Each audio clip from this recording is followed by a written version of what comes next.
yalikuwa ni matamu kihisia, lakini kifizikia hapana.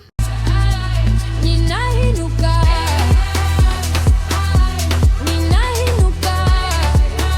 Hi guys, okay, we are back on another video. Na hii video leo nataka nijibu maswali yenu yote ambayo mmeniuliza kwenye Instagram, na jamani mmeniuliza maswali bala. Kwa hiyo grab your popcorn kwa sababu kuna mtu kapiga swali hapa moja linasema, umewahi kuwa kwenye situation ambapo moyo wako ulisema yes lakini intuition ikasema run? So grab your popcorn. Swali la kwanza mtu kasema, what has been the most difficult spiritual lesson you have had to learn in your life? Kwamba you'll outgrow people, you'll outgrow situations. Kuna vitu tu utatakiwa uviache hata kama bado una attachment navyo, bado moyo wako unavipenda. Kwa hiyo ni ngumu sana. Imagine umewazoea labda ndugu zako, hata wazazi wako, sometimes it can happen. Umezoea hata mpenzi wako, and then through this journey ya kujijua mwenyewe, especially spiritually, unajikuta sio watu wanaokusaidia. Kwa hiyo mlikuwa mna attachment ambayo haikuwa inakufaidisha chochote, so you have to like move on without them. Sio rahisi sana. Muno, swali hili nakuuliza, do you ever miss the old version of yourself before all this healing and spiritual stuff? Oh, that's... Kuna muda na miss ambavyo alikuwa so understanding, na miss ambavyo alikuwa haelewi mambo, so kuna vitu labda havikumuumiza sana. Right now ukiwa unajua vitu vingi sana, kuna namna maisha ya kawaida huwezi kuenjoy. Kuna namna tu, yani imagine uwe na utambuzi wa mambo mengi, wewe unaona vitu kwa ule uelewa wa ndani kabisa. Yeah, but for the most part I'm just so proud of the person ambaye nimekuwa sasa hivi, na huwa namuonea huruma to the old version of myself, because yule binti alikuwa tu anaruhusu vitu vingi, alikuwa hana boundaries, alikuwa hawezi kujisimamia. Do you know, mimi nilikuwa ni mtu ambaye siwezi kusema, siwezi kuongea. Yaani mtu akinikwaza sisemi, like utanikwaza nitatafuta tu namna, nitameza, itaniuma ndani, nita keep the peace, mimi nitakuongelesha, sitaki kukuumiza hata wewe ambaye umeniumiza. Oh, so may she rest in peaceful place wherever she is. Okay? Sis, ukipata mwanaume ambaye ana tick all your boxes, would you still be talking kuhusu patriarchy the same way? Yeah, because the patriarchy is still the patriarchy. Na ni ngumu sana kupata mwanaume ambaye ana tick all the boxes. Ndio maana niliwaambiaje, tafuta ambao ata tick box moja moja. But on a serious note, mimi kupata mwanaume ambaye ata tick my boxes haimaanishi kwamba patriarchy system sio patriarchy system. Mimi kupata mwanaume ambaye ananiheshimu haimaanishi kwamba majority of men hawaheshimu wanawake. So mimi nitaendelea kuongea huu mdomo, haijalishi nitampata nani, wallahi nakwambia. Because me speaking about the patriarchy system has nothing to do with my love life kabisa. Nimekuwa nikijiuliza, are you actually happy or you were just very good at handling life? Mna maswali. I think I'm peaceful. Happiness is subjective, kwa sababu again mimi ni mtu ambaye I'm very emotional. Now I'm super emotional. Kwa hiyo I wouldn't say I wouldn't define my life as a happy life. I would say ni maisha ambayo I'm very peaceful. I'm peaceful with everything. I've made peace with everything. Yani mimi I've made peace hadi na kifo. Kwa hiyo I'm living accordingly with what life will throw at me, kwa sababu najua maisha yangu ni mimi mwenyewe natakiwa nijue jinsi gani nataka kuiendesha.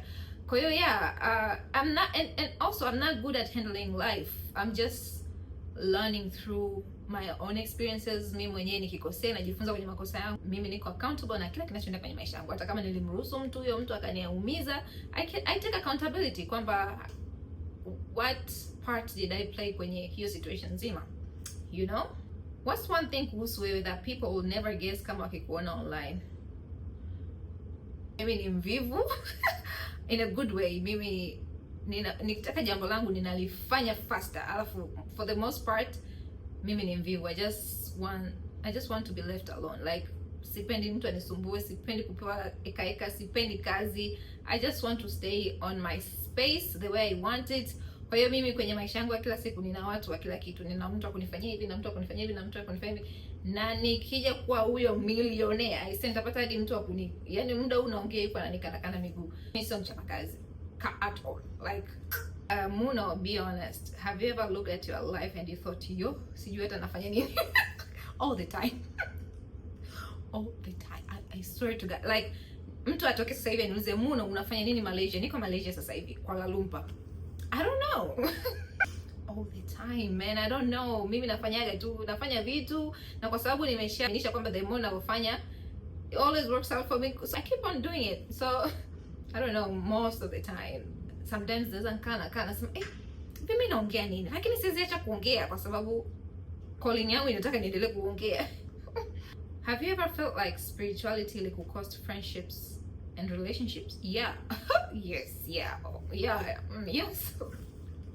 Tell me about it. So friendships and relationships I had to move on from. But yeah, old Muno na current Muno, who was happier? Again, I wouldn't consider myself as happy because it's subjective. Saa zingine niko na furaha, saa zingine nimevurugwa.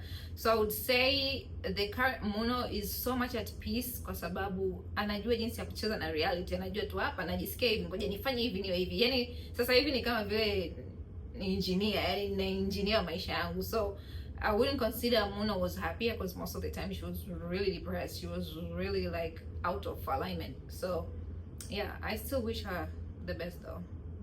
Rest in peace, Muno. What's the most random thing you do ukiwa peke yako nyumbani that would shock us? You want the naughty part of it, or like the... Okay, I'm not. Well, be specific. I do a lot. Maybe probably talking to cats. I talk to my cats all the time. So kwa mtu ambaye hajazoea anaweza kashangaa. Naongea na nyau wangu ananijibu, tunaongea yani. Sio kwamba wanaongea kwa sauti, mimi naambia kitu tunaelewana. Mimi kuna namna napata taarifa zao na wao wanapata taarifa zangu. Maisha yanaendelea. Have you ever been in a situation, have you ever been in a situation ambapo moyo wako ulisema yes lakini intuition yako ikasema run? Yes. Niko kwenye hayo mahusiano jamani. Yani mahusiano jamani, yalikuwa ni matamu kihisia, lakini kifizikia I've had toxic attachment. I've had that like kabisa, yani kabisa hebu tuondoke hapa, lakini sasa usipomuona siku moja unamisi. So yeah, I've been in that situation, of course. Yeah, what's one thing about love ambayo ulijifunza the hard way? It's like men are so selfish. You gotta learn how to be selfish as well, especially kwenye mahusiano. You gotta move like men to enjoy the best out of it. That's just it. Ngoja niwaambie kitu kuhusu mimi ambacho watu wengi hawajui. Sijui kuna hilo swali? Okay. But nitaka kuambia kwenye swala la mahusiano.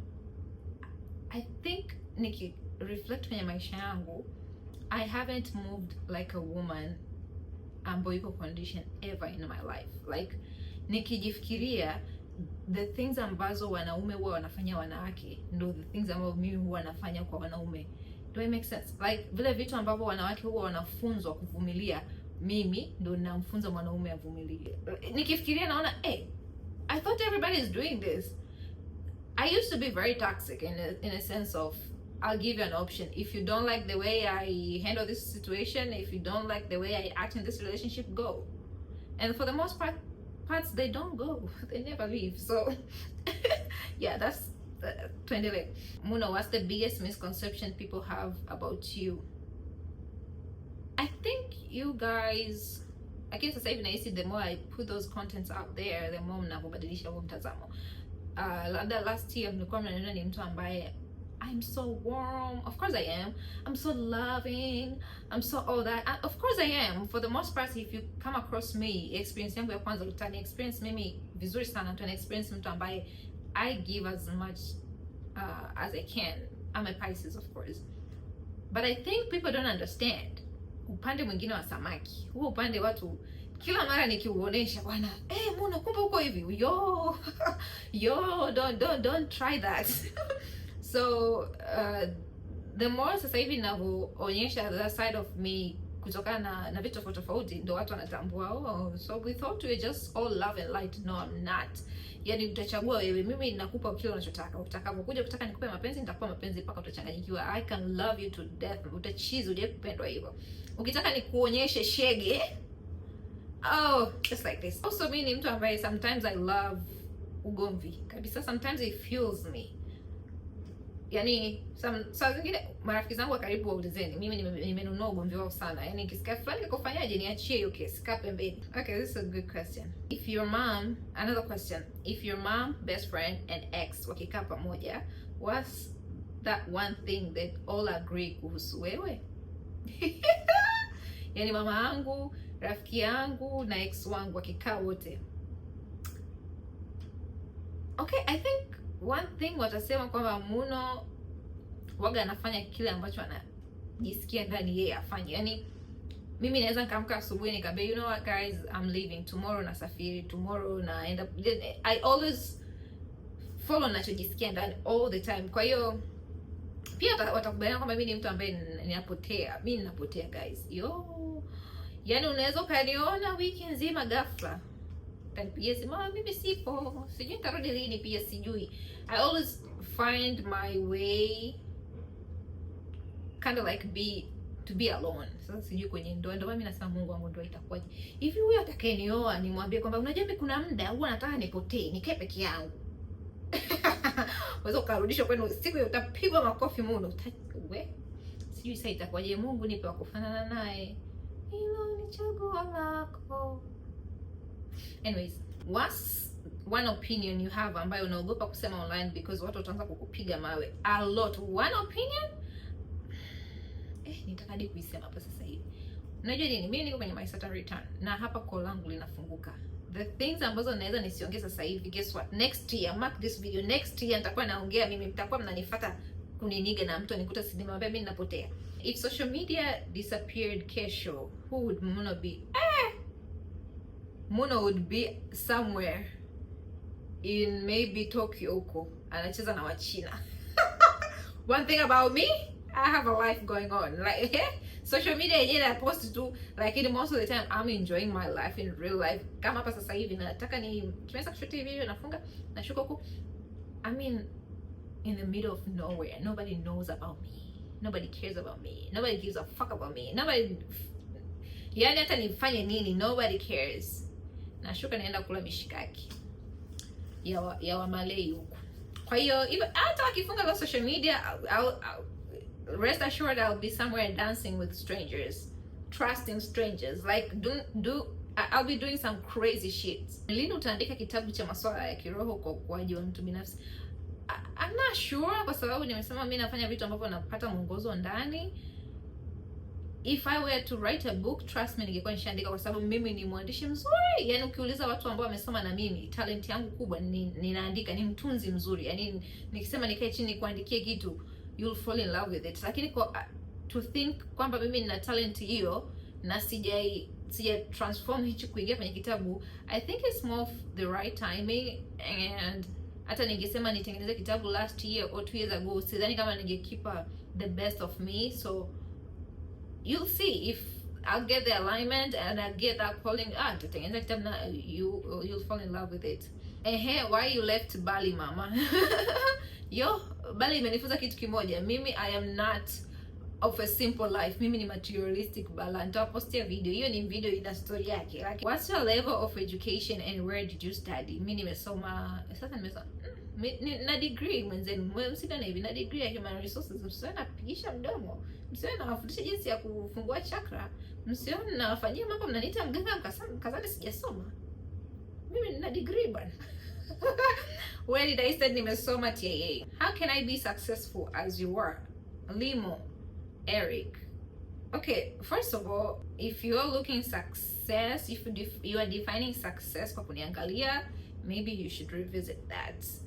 Na umesoma darasa yangu, maana kwenye darasa la Revelation nafundisha kwamba lazima ukae chini udefine aina yako ya success, kwa sababu tunatofautiana. Kuna mwingine akiweza tu kuafford kitu fulani, that's success. Kuna mwingine akinunua gari la ndoto zake, that's success. Kuna mwingine akifanya kitu, yani lazima ukae chini na wewe mwenyewe ujiulize, mimi definition yangu ya success ni ipi, and then you work towards that.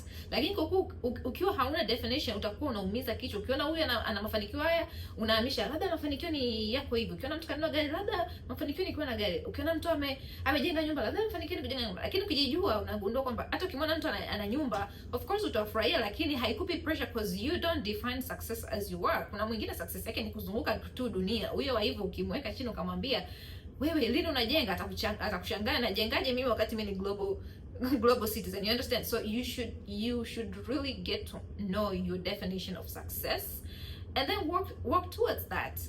Okay? Na nafundisha sana, mbona nafundisha jinsi ya kuprogram ubongo wako kuhusu pesa. Kaangalieni video zangu, nendeni kwenye madarasa yangu, utajifunza sana. Kaniuliza, have you ever did astral projection? Sijui astral projection ndio hivyo. Have you ever did astral projection? Yes, I have. Sana nilifanya 2021, ndo nilikuwa naifanya sana. Mwingine kaniuliza, how old are you baby girl? I'm a witch. I don't age, I don't count. Ni kweli binadamu hafi, ni kweli kabisa binadamu ana transform into something else. What are your power 3 rituals that govern your life and would highly recommend? Oh, okay. My 3 rituals? My biggest rituals are always what I decide to do the minute I wake up. Ile nikiamka tu, na najua nikiamka tu nikashika simu nimeharibu siku yangu, najuaga hivyo. Lakini nikiamka nikavuta pumzi, nika ground myself, nika meditate hata kama ni dakika moja, oh, that's gonna be the best day. Na sio kwamba siku zote nafanya hivyo, but I know mtu akiamua kurudi kwenye pumzi yake ile muda ameamka tu, it changes your life.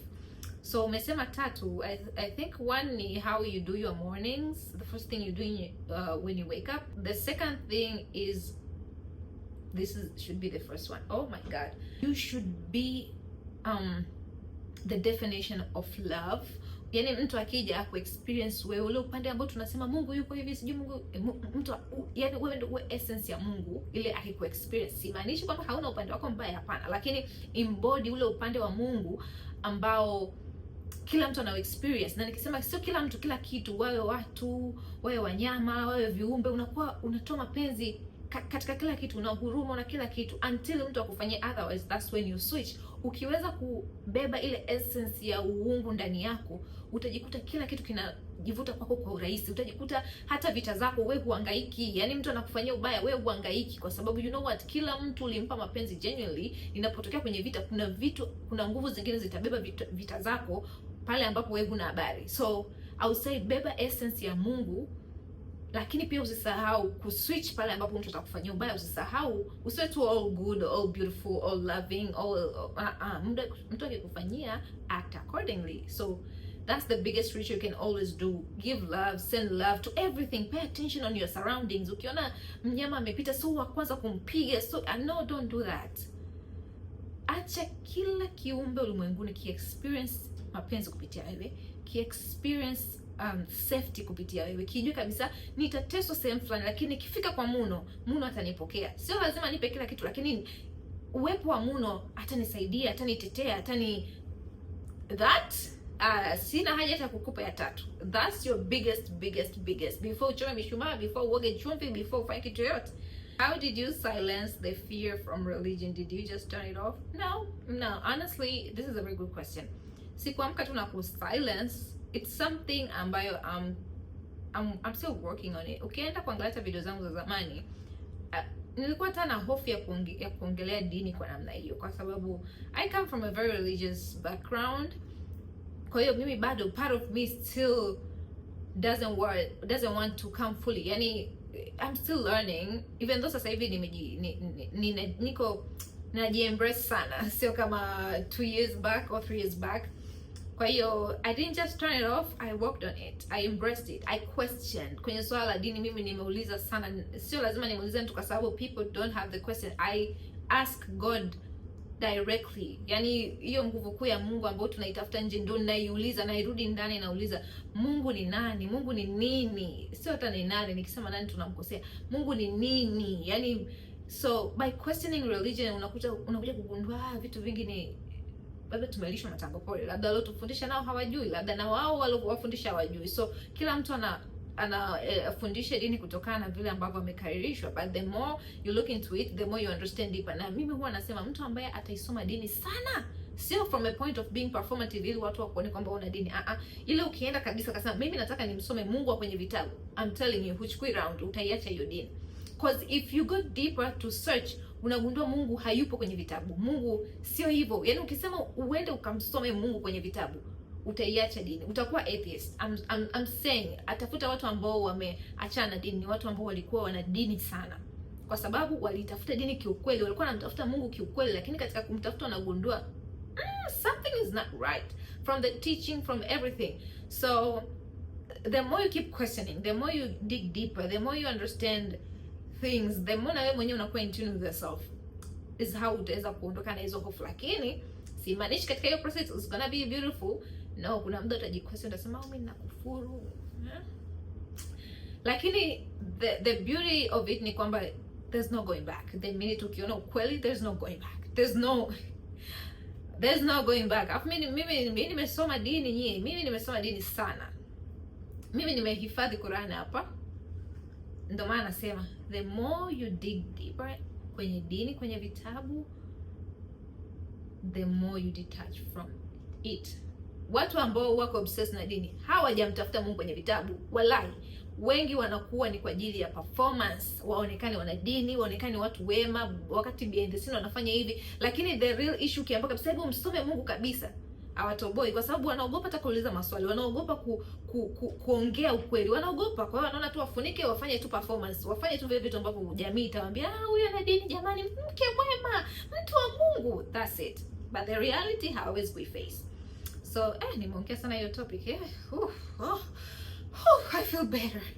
Oh wow. Okay. Tunakaribia kumaliza jamani, msichoke. How did you manage to focus and keep your energy in that level? I am Pisces. How did I manage to focus? Do I focus? I don't know. I'm doing my life. I don't know. I keep doing. I don't. Sina hofu ya watu watanionaje kabisa. Mimi sina hofu ya watu watanionaje kabisa. Yani tena kama ilibaki, yani ndio imeisha. Sina hofu watanionaje, sina hofu nitamdisappoint nani, because I know deep down who I am, my essence. Najua watu wana experience kwa uzuri, najua mimi nina uwezo wa kugusa maisha ya mtu kwa namna gani. Kwa hiyo ikitokea tu nimekudisappoint kwa sababu nimeongea kitu ambacho hakija resonate, that's not my problem. So I'm not always thinking about sijui mtu atanionaje. I know my impact, I know my values. Kwa hiyo I know I'm a good person. I know my essence. So I think that what makes me going. I don't know, maybe. How does witchcraft work? Please reply to this for education purpose. How does witchcraft work? Witchcraft is this. You see me naongea leo June 9 saa 11:36. June 9 saa 11:36 niko Kuala Lumpur in my apartment naongea na wewe.